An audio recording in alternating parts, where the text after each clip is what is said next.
Assalamualaikum warahmatullahi wabarakatuh dan tentunya selamat siang Tribuners dimanapun Anda berada. Senang sekali pada hari ini saya Nisa Husnuzan dapat kembali menyapa Anda dalam highlight Koran Tribun Timur edisi hari ini Selasa 27 Mei 2025.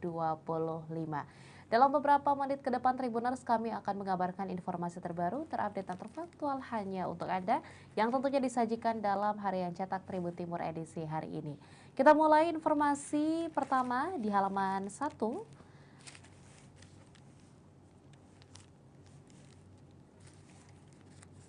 Mengenai Gus Romi, kejar Andi Amran ke Makassar. Dewan Pimpinan Wilayah Partai Persatuan Pembangunan Sulawesi Selatan DPW P3 Sulawesi Selatan menyambut baik munculnya nama Menteri Pertanian Republik Indonesia Amran Sulaiman atau Andi Amran Sulaiman berusia 57 tahun dalam bursa calon ketua umum P3. Amran dinilai sebagai figur potensial menggantikan Muhammad Mardiono, terlebih lagi tokoh nasional dari Sulsel. Kehadirannya bisa mendorong kemajuan dan elektabilitas partai berlambang Ka'bah tersebut. Ketua Bapilu P3 Sulawesi Selatan Yusran Sofyan mengaku pihaknya membuka ruang selebar-lebarnya bagi tokoh-tokoh potensial seperti Amran Sulaiman.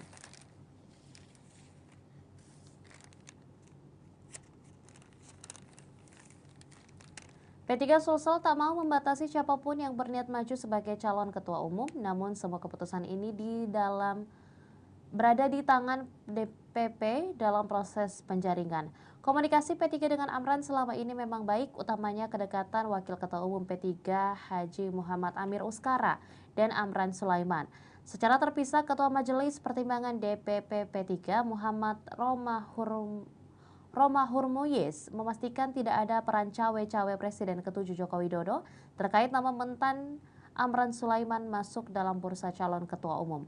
Hanya saja Gus Romi mengaku melibatkan Jokowi menyiapkan tokoh yang layak memimpin P3 tersebut.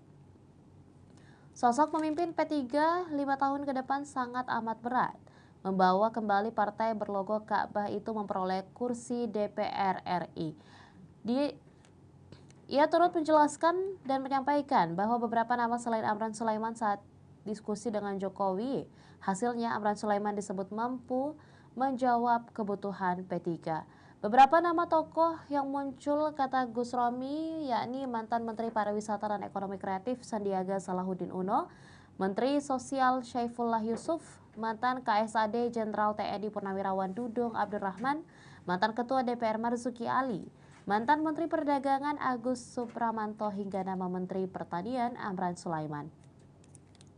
Amran ada di posisi tengah menunggu apa menjadi keputusannya nanti. Terlebih saat ini Amran tengah menjalani tugas dan tanggung jawab sebagai Menteri di Kabinet Merah Putih. Apakah Amran benar didorong sebagai bakal ketua umum? Gus Romi menyebut kewenangan Muktarimin dari P3 dalam Munas P3 September mendatang. Gus Romi juga mengklaim bahwa PLT Ketua Umum P3 Muhammad Mardiono setuju Amran Sulaiman jadi Ketua Umum 5 tahun ke depan. Pernyataan itu disampaikan Gus Romi karena Mardiono telah bertemu dengan Amran dan berbicara soal masa depan P3. Pertemuan terjadi saat Ramadan 2025 lalu di salah satu guest house milik Amran Sulaiman di Makassar. Singkatnya, dari hasil pertemuan itu Mardiono seraya sepakat kalau Amran Sulaiman memimpin DPP P3 untuk 5 tahun ke depan. Adapun pemilihan Ketua Umum P3 definitif dalam Muktamar P3 September mendatang yang rencana akan digelar di Bali. Sementara, Ketua DPP P3 Muhammad Aras berusia 54 tahun juga menyambut baik munculnya nama Menteri Pertanian Andi Amran Sulaiman sebagai calon ketua umum di Muktamar P3 mendatang. Mantan anggota DPR RI itu menilai Amran memiliki potensi besar membesarkan partai tersebut. Namun Aras menegaskan semua keputusan akhir di tangan Amran, apakah bersedia menerima amanat tersebut atau tidak. Dinamika politik menuju Muktamar P3 adalah hal biasa dan wajar dalam setiap organisasi partai. Berbagai pemberitaan muncul juga bagian dari dinamika. Dia mengaku partai berlambang Ka'bah sedang menghadapi tantangan besar setelah hasil pemilu 2024, di mana P3 gagal mempertahankan kursinya di Senayan. Oleh sebab itu, kepemimpinan baru menjadi harapan bagi para kader agar P3 meraih kemenangan di pemilu 2029. Aras juga mengajak seluruh kader tetap menjaga semangat dan fokus menyambut muktamar. Pemimpin berikutnya harus bekerja keras membesarkan partai, memastikan suara P3 terdengar di tingkat nasional. Gelombang dukungan untuk Amran Sulaiman dari Ketua-Ketua DPC P3 Sulawesi Selatan sebelumnya telah digelorakan. Ketua P3 Luwu Rusli Sunali menilai Amran Sulaiman adalah figur dengan kapasitas yang mumpuni. Posisi Amran sebagai Ketua Umum Kerukunan Keluarga Sulawesi Selatan secara nasional jadi salah satu indikator kekuatan. Ketua DPRD Luwu pada tahun 2019 hingga 2024 ini menambahkan, sebagai kader kehadiran Amran Sulaiman di pucuk kepemimpinan P3 akan mendongkrak elektabilitas partai. Ketua P3 Bulukumba Zulfikar Askar juga menilai sosok Amran Sulaiman pantas memimpin DPP P3. Zulfikar berharap siapapun yang memimpin P3 ke depan dapat membawa semangat baru bagi partai, khususnya di Sulsel. Jika Amran dipercaya Ketua Umum, kata Zulfikar, maka ada peluang besar mengembalikan kejayaan P3 di Sulawesi Selatan. Ketua P3 Maros Hasmin Badoa mengatakan siapapun berhak maju sebagai calon Ketua Umum sepanjang memenuhi syarat. Jika benar Amran Sulaiman berniat maju, maka P3 Maros merasa bangga.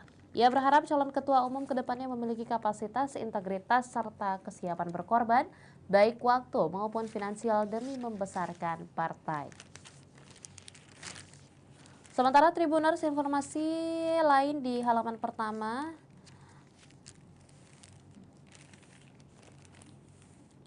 Juga ada update terbaru mengenai 21 DPD 2 merekomendasikan API atau Murafri Arifuddin, di mana sebanyak 21 dari 24 Dewan Pimpinan Daerah DPD 2 Partai Golkar se-Sulawesi Selatan merekomendasikan Munafri API Arifuddin maju sebagai calon ketua DPD 1 Golkar Sulawesi Selatan. Selengkapnya dapat Anda baca di halaman 7 Tribuners, dan update lainnya di halaman pertama di bagian bawah ada update terbaru dari liputan khusus Haji 1446 Hijriah atau 2025 Tribuners, di mana rombongan terakhir tinggalkan Madinah ke Mekah. Sebanyak 35 jemaah masih dirawat di rumah sakit. Layanan Jemaah Haji Indonesia gelombang 1 di Madinah berakhir pada hari Ahad 25 Mei 2025. Penutupan layanan ditandai dengan keberangkatan 8 kelompok terbang terakhir dari Madinah ke Mekah. Sebanyak 3.267 jemaah telah meninggalkan kota Nabawi menuju Makkah Al-Mukarramah. Selanjutnya fokus layanan jemaah dialihkan ke Baitul Atiq, daerah kerja Makkah. Sejak 2 Mei, jemaah gelombang 1 langsung tiba dari tanah air ke Madinah. Kedatangan hingga pada tanggal 17 Mei selama 9 hari, jemaah ibadah arba'in dan ziarah di kota Nabi. Setelah itu mereka diberangkatkan bertahap ke Makkah melanjutkan rangkaian ibadah haji. Kepala Dakar Madinah M. Lutfi Makim memastikan seluruh jemaah diberangkatkan ke Makkah, namun masih ada jemaah yang belum bisa diberangkatkan karena masalah kesehatan. Sebanyak 12 jemaah direncanakan akan diberangkatkan menggunakan ambulans. PPIH memastikan seluruh jemaah termasuk yang sakit tetap difasilitasi untuk menjalani wukuf. Sementara Lutfi menyampaikan setelah seluruh jemaah diberangkatkan, petugas akan menyisir hotel dan area sekitar Masjid Nabawi. Langkah ini dilakukan untuk memastikan tidak ada jemaah yang tertinggal. Petugas Dakar Madinah dijadwalkan bergerak ke Makkah mulai 26 Mei 2025. Kehadiran mereka untuk memperkuat layanan menjelang puncak ibadah haji di Arafah, Musdalifah, dan juga Mina atau Armuzna. Bagaimana informasi selengkapnya Tribuners dapat Anda baca dan simak di halaman 7. Dari halaman 1 kita beralih ke informasi di halaman 4. Tepatnya dalam Tribun Bisnis ada beberapa informasi terbaru. Yang pertama adalah sebanyak 144.000 rekening saldo di atas 5 miliar. Simpanan nasabah tajir tumbuh paling tinggi pada April tahun ini. Data lembaga penjamin lembaga simpanan dalam ringkasan eksekutif distribusi Bank Umum simpanan Bank Umum senilai 9,9 senilai 9.075,92 triliun, naik 4,3% secara tahunan atau year on year. Dari sejumlah tersebut, simpanan nasabah tajir dengan nominal di atas 5 miliar mendominasi, yakni sebanyak 4.912,59 triliun rupiah yang naik sebanyak 44,7% year on year. Sementara itu, jumlah simpanan nasabah di atas 2 miliar rupiah hingga 5 miliar rupiah tercatat sebanyak 710,38 triliun rupiah. Namun bila dilihat dari kepemilikan rekening, kedua kategori nasabah tersebut tampaknya hanya menyumbang sedikit saja dari total 622.141.056 rekening. Melihat trennya sejak awal tahun, simpanan jenis ini tampak konsisten. Ekonom sekaligus pengamat perbankan Universitas Bina Nusantara, Dodi Arifianto menilai tren tersebut merupakan pola yang wajar terjadi di tengah tekanan perekonomian yang belum sepenuhnya pulih.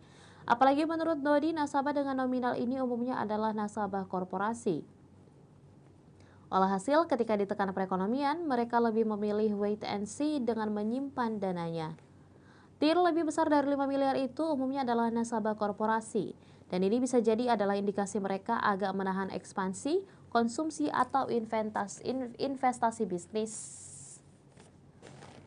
Chief Economist Bank Permata, Joshua Pardede, menambahkan tren ini diperkuat oleh inflasi di level 1,95% year on year pada bulan April 2025 sehingga daya beli simpanan real menurutnya bisa terjaga. Dengan demikian, sikap yang menurut Joshua konservatif ini pun wajar meningkat. Kredit investasi masih tumbuh moderat dan indikator konsumsi belum menunjukkan rebound yang kuat. Kabar baiknya menurut Joshua, perilaku ini bisa meningkatkan likuiditas perbankan, apalagi kredit perbankan masih menunjukkan tren kelambatan. Sementara Tribuners dapat kita simak bersama di bagian infografis simpanan di Bank Umum per April 2025 bulan kemarin berada di total 9.075,92 triliun. Simpanan di atas 5 miliar berasal dari 144.702 rekening dengan total 4.912,59 triliun dan simpanan di bawah 100 juta dicatat atau tercatat berada dalam 615 juta 14.428 rekening Tribuners. Dan informasi lain di halaman 4 ini ada update terbaru dari 6 insentif pemerintah crack daya beli masyarakat. Juga ada tren beli mobil bekas di Sulawesi Selatan yang meningkat, di mana Toyota dan Honda menjadi salah satu brand terlaris. Dan update terbaru di bagian bawah Tribuners ada Yamaha Gear Ultima. Dalam uji rangka Yamaha Gear Ultima ditabrakan tetap kuat. Seperti apa informasi selengkapnya dapat Anda simak di halaman 4 atau dalam Tribun Bisnis. Dari halaman 4 kita beralih berikutnya ke halaman 6 Tribuners dalam Tribun Makassar. Tentunya informasi ini memuat update terbaru mengenai Kota Makassar. Salah satunya adalah sekolah digital di setiap kecamatan, di mana pemerintah kota guide Google latih guru dan juga siswa. Selengkapnya dapat Anda simak Tribuners, namun kami akan menyampaikan berdasarkan infografis yang telah tersedia di layar. Yang pertama adalah ketersediaan perangkat Chromebook, di mana sekolah harus memiliki minimal 60 unit Chromebook yang digunakan aktif dalam proses pembelajaran. Idealnya perangkat ini mencakup 2 kelas aktif. Yang kedua adalah sertifikasi guru, setidaknya 30% guru di sekolah tersebut harus memiliki sertifikasi Google, level 1, level 2, trainer, coach, atau inovator yang menunjukkan kompetensi mereka dalam pemanfaatan teknologi pembelajaran. Yang ketiga, inovasi pembelajaran, di mana sekolah harus menunjukkan praktik inovatif dalam kegiatan belajar mengajar yang memanfaatkan teknologi digital. Yang keempat, juga ada komitmen dari sekolah, di mana pihak sekolah harus menyatakan komitmen tertulis untuk bertransformasi menjadi sekolah rujukan dan siap berbagi praktik baik dengan sekolah lain. Yang kelima, pihak sekolah harus menyatakan komitmen tertulis untuk bertransformasi menjadi sekolah rujukan dan siap berbagi praktik dengan sekolah lainnya. Setelah memenuhi persyaratan awal, sekolah akan melalui proses sinkronasi dan mendapat pendampingan langsung dari tim Google for Education Indonesia.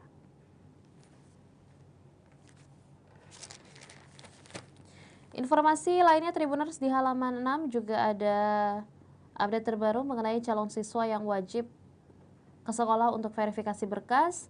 Juga ada update terbaru mengenai Zulkifli Nanda yang segera dilantik menjadi Sekretaris Daerah Kota Makassar di bagian bawah Tribuners.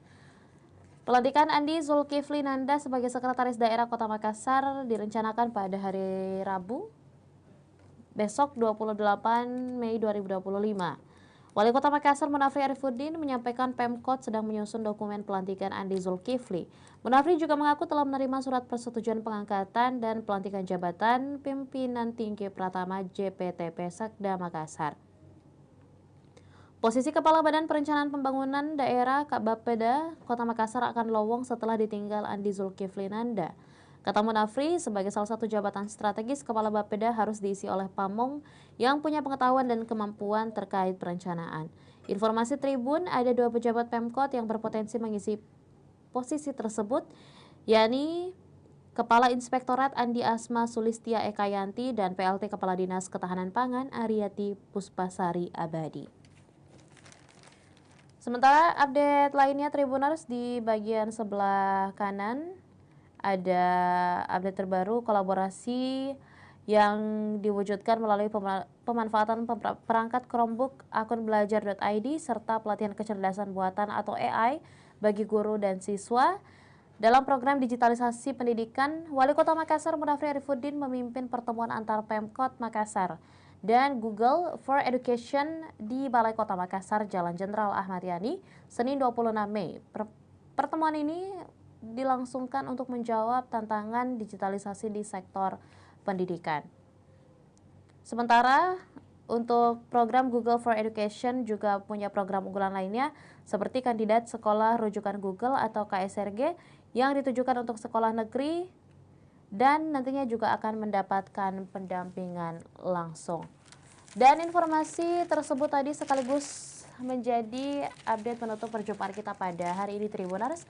Bagi Anda yang tidak ingin ketinggalan informasi setiap harinya, dapat langsung berlangganan dengan menghubungi hotline subscriber di 041181155500 melalui fixed phone atau menghubungi hotline Tribun Family Card di 081141355555 melalui SMS ataupun WhatsApp. Dan tentunya saya Nisa Husnuzan beserta seluruh rekan kru yang bertugas pamit undur diri dan sampai jumpa. Download Tribun X sekarang, menghadirkan lokal menjadi Indonesia.